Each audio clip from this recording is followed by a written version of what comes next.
వికారాబాద్ జిల్లాలో భారీగా వర్షాలు కురుస్తున్నాయి. దీంతో పరిగి మండల కేంద్రంలోని వ్యవసాయ శాఖ కార్యాలయంలో గోడల నుంచి నీరు కారుతోంది. తడిసిన గోడల నుంచి కరెంటు ఫ్లో అవుతుంది. ఆఫీసులో సామాగ్రిని కాపాడుకునేందుకు కవర్లు కప్పి ఉంచే పరిస్థితి నెలకొంది. భారీ వర్షాలకు ఆఫీస్ ఎప్పుడు కూలుతుందో అని ఉద్యోగులు, రైతులు భయాందోళనకు గురవుతున్నారు.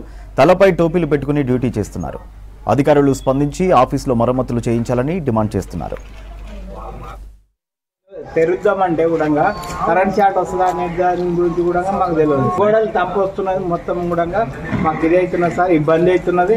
మాకు ఎక్కడనో చోట అధికారులు స్పందించి వాళ్ళ దృష్టికి తీసుకెళ్లాలని మా యొక్క ఇది పరిగి ఏడీ ఆఫీస్ అండి. ఈ ఆఫీస్ చూస్తున్నారు ఆ పరిస్థితి ఎంత దారుణంగా ఉందో.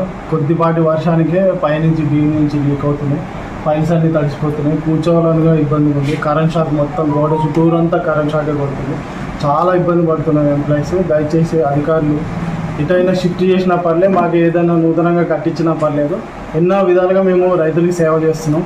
మాకు ఇలాంటి పరిస్థితి ఏర్పడుతుందంటే మాకే బాధాకరంగా ఉంది. ముందు జాగ్రత్తగా మమ్మల్ని వేరే చోటకి షిఫ్ట్ చేసే విధంగా తయారు చేయమని మేము అధికారులను వేడుకుంటున్నాం. నిత్యం ప్రజలకు సేవలు అందించే అధికారుల భవనము వ్యవసాయ సమాచార కేంద్రము పూర్తిగా వర్షం పడినట్టు లోపల ఉరుస్తుంది. అధికారులు ఏమైనా పని చేయాలన్నా చాలా ఇబ్బందిగా ఉంది. బయట వర్షం ఏ విధంగా పడుతుందో ఆ విధంగా ఉరుస్తుంది. కాబట్టి వాళ్ళకు మంచి కొత్త బిల్డింగ్ షిఫ్ట్ చేయాలని కోరుకుంటున్నాం. ఇప్పుడు మేము రుణమాఫీ గురించి చాలామంది ఇబ్బంది పడుతున్నారు.